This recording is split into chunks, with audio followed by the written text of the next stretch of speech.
"We'll strike no strikes," John Rackham cried, and let loose a swivel gun. A flash of powder lit up the night. It was gone just as quickly, and all turned dark again. There was silence, no waves to swell against the William's hull, no wind to howl in their sails. Over on the Pirate Hunter, someone cried, "Fire!" and the night lit up again. The roar of the guns overwhelmed. Bullets and small shots sang through the air, followed by a crackling volley of muskets. The pirates ducked beneath the gunwale. Everywhere the wood around them snapped. They broke open the hatches and fled below deck. There was a loud creak, followed by a crash. The sloop shuddered. The mainsail boom had been shot off. As the pirate hunters recharged their arms and the smoke cleared away, their captain held out his hand and told them to hold fire. They listened. Someone cried out. The pirates had surrendered. Having hauled the sloops together and boarded them, all of the pirates were brought to the main deck before their captors. Among them was John Rackham, wanted for piracy in New Providence and Jamaica. There were two Frenchmen who didn't speak any English, and a group of men who desperately claimed to have been forced. But of special interest, and a shock to some of the hunters, was that two of the pirates were women, Anne Bonny and Mary Read. As the pirates were brought ashore, news of this strange incident spread across the island. This was the first recorded incident of women being part of a pirate crew. Normally, pirates forbade women aboard their ships, a tradition passed on from His Majesty's Royal Navy. If a woman fell into their hands, she could expect the worst. We can imagine that their trial attracted some attention. According to Captain Charles Johnson, it attracted many thousand witnesses. This number seems unlikely. Some sources fail to mention Anne and Bonny altogether, so it's just as likely that they garnered no attention whatsoever. Johnson is hardly reliable. A general history of the pirates has time and again been proven to contain embellishments, plagiarism, and flat-out lies. If you watched my previous video on John Rackham, you'd know that his chapter in the book was almost entirely invented. Captain Charles Johnson was not a real person. It's a pen name, actually a reference to the playwright Charles Johnson, who wrote an influential play about the life of Henry Every. Historians have hotly debated the author's true identity. Traditionally, it was believed to have been Daniel Defoe, author of selected works like Robinson Crusoe and Moll Flanders, the latter being an obvious influence on the chapters about Bonny and Read. Nowadays, Nathaniel Mist tends to be cited as the author. He was a former sailor familiar with the West Indies, a journalist, and a publisher. General history was registered under his name, and he had a working relationship with the book's publisher. Due to the conflicting attitudes, contradictions, and different styles present in the book, I find it likelier that it was ghostwritten by several people and edited by Nathaniel. When Johnson heard the story of these piratical females, he saw an opportunity to make money. Criminal biographies were extremely popular in the period, as were stories of female soldiers, rakes, and cutthroats. This is why the title of the book boldly announces the stories of Mary Read and Anne Bonny. It wanted to capitalize on an already existing, lucrative market. It's 18th century clickbait. The Dutch frontispiece even includes the two women flashing their breasts. And it worked. The story was fascinating and continues to fascinate. Historians would uncritically take a general history as gospel and use it for their own works. They were adapted into fiction, and soon, Rackham, Bonny, and Read were pop stars, and remain to this day, even though their careers were unimpressive, and we know next to zero about them. The actual, documented history regarding them amounts to a few hundred words at most. Most of the legends surrounding them have been entirely made up, either by Johnson or even posthumously. Anne Bonny has definitely received the most attention. She's more well known than Mary Read, even though we have the same amount of information surrounding them. This was always strange to me, and her backstory as provided in the general history is far more interesting than Bonny's, and isn't completely fictional. So even though these women are often discussed as a single unit, and the period documents tend to treat them as such, their cultural identities are quite distinct, which is why I'm covering them in separate videos, even with some overlap, since, as I said, there's little to differentiate them in the actual history. If it wasn't for Johnson and all the legends that have cropped up, there wouldn't even be enough info for a single video about them. Of course, some have and will contest the refuting of these legends, saying things like, every legend has a grain of truth. Which is true. Every story has its inspirations. We can usually trace the origins of these inspirations and the source of the legends. And it's never anything charming like folk tales or sailors' legends or tavern stories. It tends to be hack authors looking to make a quick buck from sensationalism. With that said, let's dig into the story of Mary Read and see what we might discover. When researching John Rackham, Mary Read, and Anne Bonny, historians pull from three major sources. Firstly, the trial documents. Secondly, other period documents like letters, government proclamations, and newspaper articles. Thirdly, a general history of the pirates. Only the former two can be considered close to reliable. General history was based on the former two, but contain a lot of embellishments and literary inventions. Of special interest is that Johnson wrote backstories for both Read and Bonny, which have never been verified by any other source. Many of the details can be disproven, and we'll have some fun with it. But some of it might, just might, contain that coveted grain of truth. Our story begins with an unnamed woman, married young to a sailor, who'd never return. They had a child together, a son, who tragically died during his absence. However, the woman gave extramarital birth to a daughter, Mary Read. So, is there any truth to this story? On the 25th of March, 1698, a woman named Anne Cantrell penned a letter to Adam Baldridge, a prominent smuggler active on Madagascar. Anne's husband, a pirate named John Read, had recently passed away and left some money in Adam's charge. Anne wanted his money. In accompanying documents, we find that Cantrell and Read had two children, a son and a daughter. The daughter was born in 1681, and her name was Mary Read. This Mary Read, who cannot be traced after her birth certificate, was born around the right time to fit with the story told by Johnson. The story surrounding her parents is also quite similar, so who knows? But it's likely a coincidence. Had Johnson known of this, he most likely would have capitalized on the romantic notion of Mary's pirate lineage. Her birth in 81 would have made Mary 39 during her career of piracy, which certainly goes against the popular image of a young, spry woman. She was born and raised in Bristol, meaning she would have had the West Country accent, nowadays called a pirate accent, spoken by Robert Newton and Hector Barbosa. It's all very perfect, but we cannot know for certain if they are the same Mary Read. According to Johnson, Mary's mother disguised the child as her deceased son, in order to deceive the grandmother and receive an allowance from her. This would be the origins of Mary's cross-dressing, a central motif in Johnson's tale of the pirate women. Johnson almost copies this exact story for Anne Bonny. So Mary was raised as a boy, and at the age of 13 ran away to sign aboard a man-of-war. At this point, the War of Spanish Succession was raging on. Mary went to Flanders and signed up with the British Army, first with an infantry regiment and then the cavalry. Here she fell in love with a comrade in arms, but refused to become his mistress. Instead, they married in the winter of an unknown year. This strange incident brought a lot of positive feedback from the officers, who allowed the couple an honorary discharge. They set up a tavern near the town of Breda, but the husband died shortly after. With the war having ended, the tavern lost its customer base of redcoats and ran on hard times. So Mary picked up her men's clothes and set out to seek her fortune elsewhere. This would lead her into a life of piracy. It's a fantastic story, and you'd be surprised that it isn't actually fake. Not entirely, at least. The woman sold her wasn't Mary Read. Johnson plagiarized the story from the life of Christian Kavanagh, alias Mother Ross. Born in 1667 to a brewer in Dublin, Christian grew up a bit of a tomboy, more interested in riding horses than needlework. In her own words, "I had too much mercury in me." Sometime in the early 1690s, she disguised herself as a man and joined the army in order to find her lost husband. She was discharged from the infantry after fighting a duel with a sergeant and joined instead the British Dragoons. In 1704, she finally found her husband when he was flirting with another woman. Her sex was finally discovered in 1706, after she was taken in for surgery for receiving a skull fracture.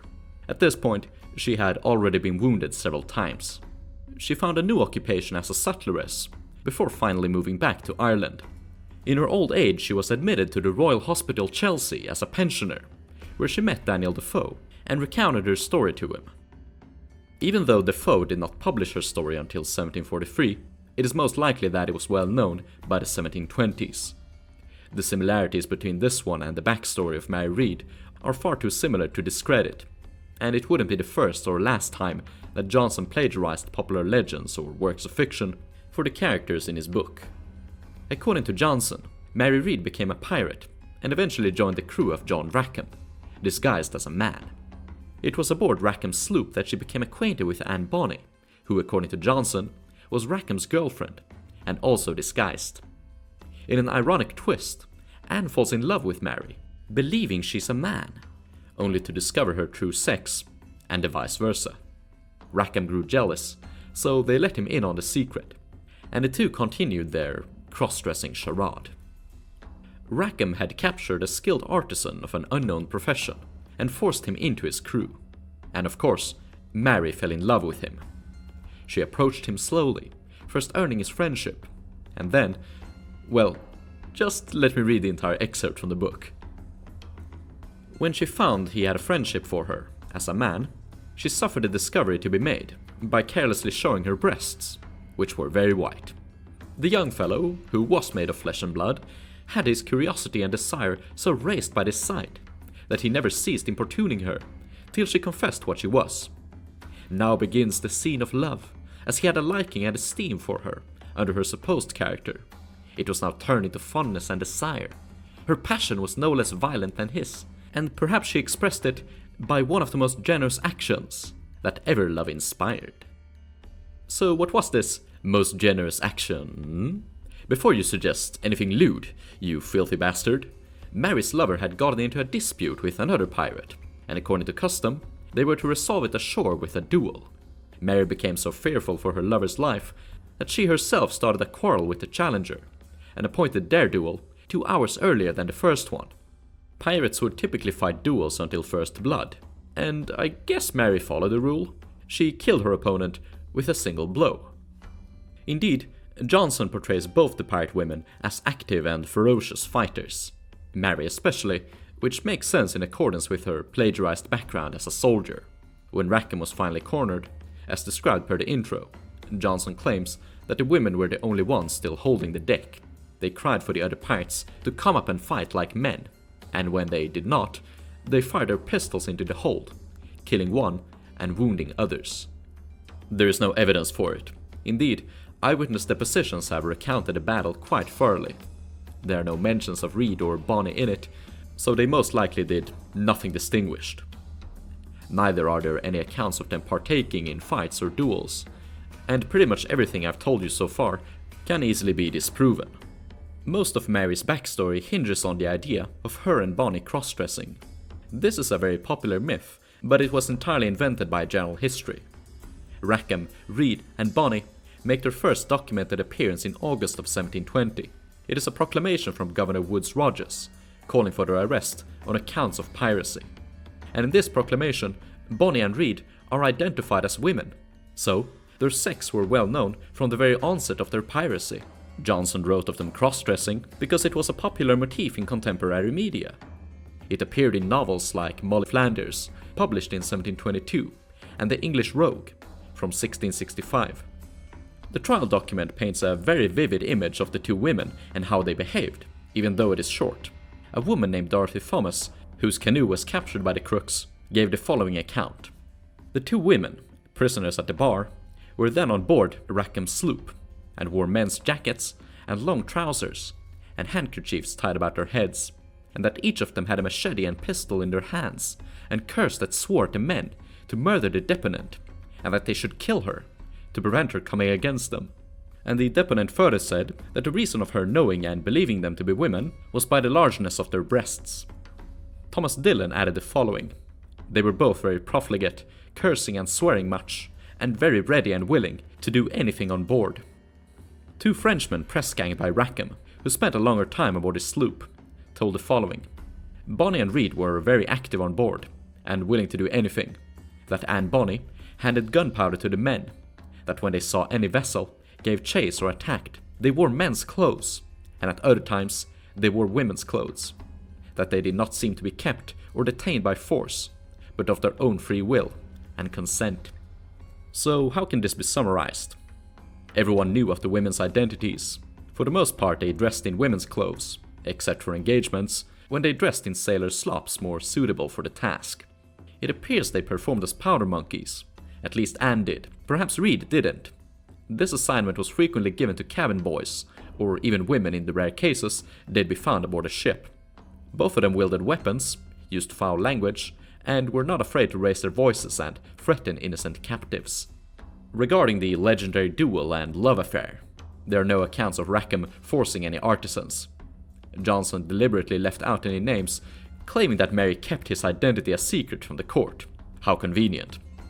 The book has a tendency of sweeping names and dates under the rug when no other accounts can verify its stories. By the time of their trial, both Mary and Anne were pregnant. This saved them from immediate execution. However, on the 28th of April, 1721, her death and burial was noted in a record from St. Catherine's Parish, the word pirate written beside her name. It is close to the time when her child was due to be born, so it's most likely that she died during childbirth. According to Johnson, she died from a fever. We don't know anything about Reed's relationship with the rest of the crew. Some have made attempts to interpret a lesbian relationship between her and Anne, and it's almost suggested in the first edition of A General History. In an unauthorized reprint from 1725, the publisher added a vague and poorly written passage where Reed testified to have entered piracy because she was a lover of Anne when she thought she was still a man. In 1974, feminist Susan Baker was the first to claim that the two were lesbian. We don't know anything about the backgrounds of Bonnie and Reed or their relationship to the rest of the crew, apart from their consent and seemingly maintaining a surprising amount of respect. However, a possible theory is that they were the lovers of one or more of the pirates. To assume this, one first has to look at the societal context. Throughout the entire golden age of piracy, pirates forbade women from joining their companies, and even being aboard their ships. Exceptions to the rule are scarce. Woodes Rogers brought aboard a few women to do the laundry. In the 1680s, pirate captain John Bear had a disguised woman aboard his ship. Richard Worley captured a ship full of indentured women, most of whom engaged in romantic relations with the pirates, and hoped to settle down with them. This doesn't mean that pirates never interacted with women, but they primarily did so in ports. Here they met wives, sweethearts, and prostitutes. During the 1710s, New Providence had become the pirate capital of the Caribbean. The average pirate would go on a short cruise, make some money, return to Providence, and spend it with his favorite girl.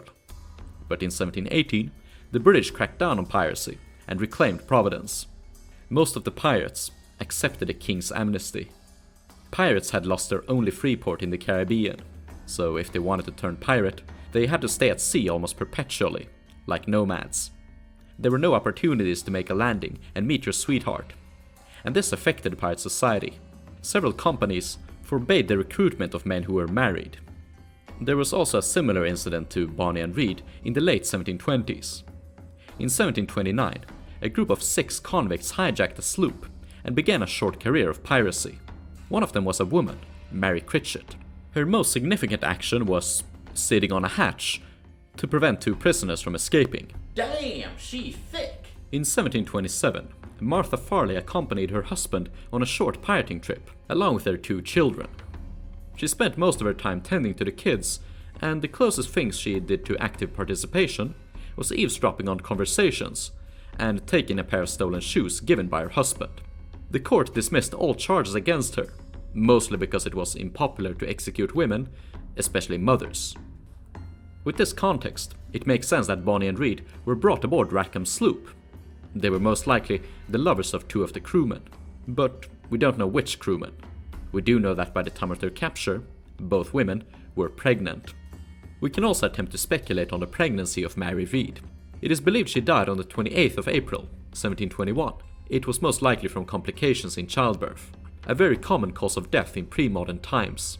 No eyewitnesses ever described Reed or Bonnie as being pregnant, only that they could be distinguished as women from the size of their breasts. This could be interpreted as signs of pregnancy, but I'll digress. If Reed gave birth in mid to late April of 1721, and no eyewitnesses described her as being visibly pregnant during September and October, that means the child would have been conceived around August of 1720, the same month that she went to sea. I mentioned in the previous video that the flag commonly attributed to Rackham is a 20th century invention, that he was only documented as flying a white pennon, and that general history never attributed a flag to him in any description or woodcut, which isn't entirely true. On the frontispiece to one of the Dutch editions of A General History, Anne Bonny and Mary Read are seen with naked swords and naked breasts in front of a Jolly Roger. It features a skeleton in the middle holding a sword and an hourglass, and a skull and bones in each corner. You might call this flag ridiculous, but there were a few pirates known to use similar ones. John Thomas Delane had a flag with 3 skulls, a sword, bones, and hourglasses. Captain Kennedy's flag had an hourglass, a man with a sword, and a skull and bones. One of Olivier Levasseur's many flags, he had at least 4, possibly 6, had a skull and bones, pile of bones, a skeleton, and crossed swords.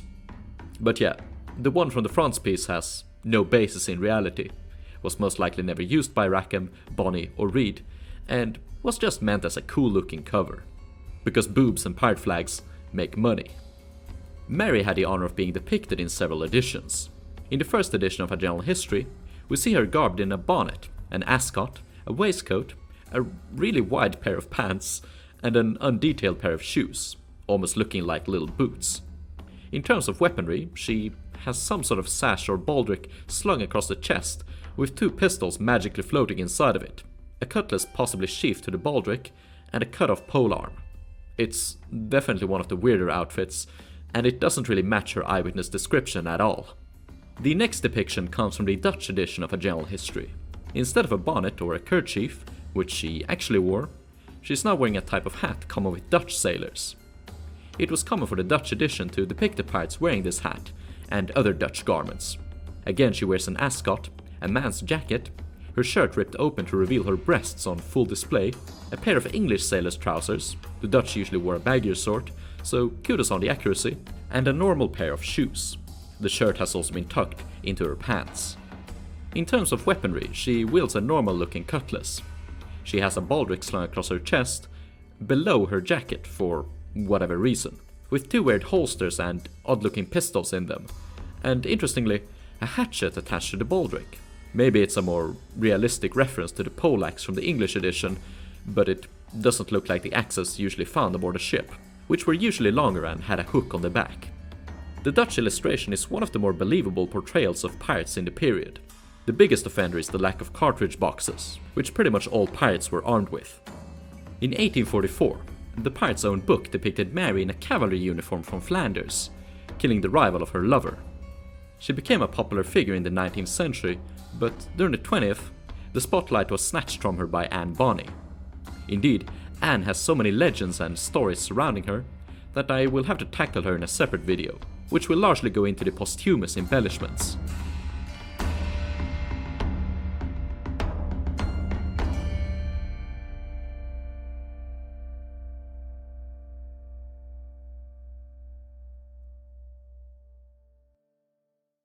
If you're watching this during the video premiere, I'm hosting a post-premiere livestream.